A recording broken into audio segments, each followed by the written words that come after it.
Hey folks, welcome to our midweek message.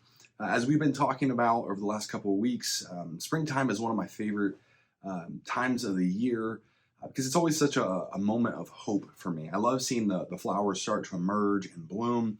And I'm actually going to pop up some pictures of some of the plants that I have coming out in bloom in my garden. And so my daylilies, of course, are up. I'm sure if you have some, yours are blooming too or close to blooming. I have an azalea that just this morning had a bloom that was popping out on it. And then here's also a picture of a mountain snow pieris that has buds all over it. This is actually the shrub that I talked about in my sermon this past Sunday. All the buds on it were unfortunately severely damaged in the last frost that we had, so I'm not going to be able to see it bloom this year. But springtime for me is an opportunity to see resurrection happening right before our eyes.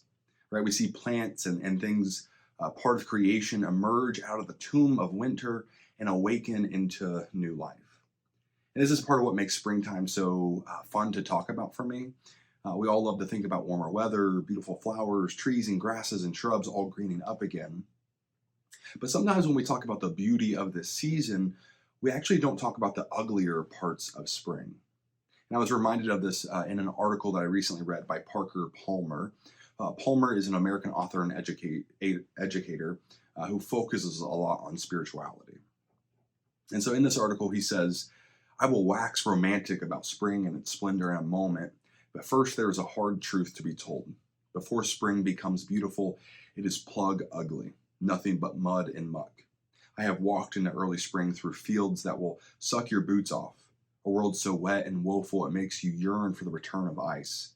But in that muddy mess, the conditions for rebirth are being created." And isn't that so powerful? He says it's in the muddy mess that the conditions for rebirth are being created. When we are walking through the mud and the muck of our lives, we can look out and see the daylilies blooming. We can see the days getting longer and the earth greening up. And even if early spring has some ugliness to it, we can find hope knowing that in just a few more weeks, the mud and muck of the season will be gone. Of course, this is true in spring, but I think this sort of idea that Palmer talks about is true also in our spiritual lives.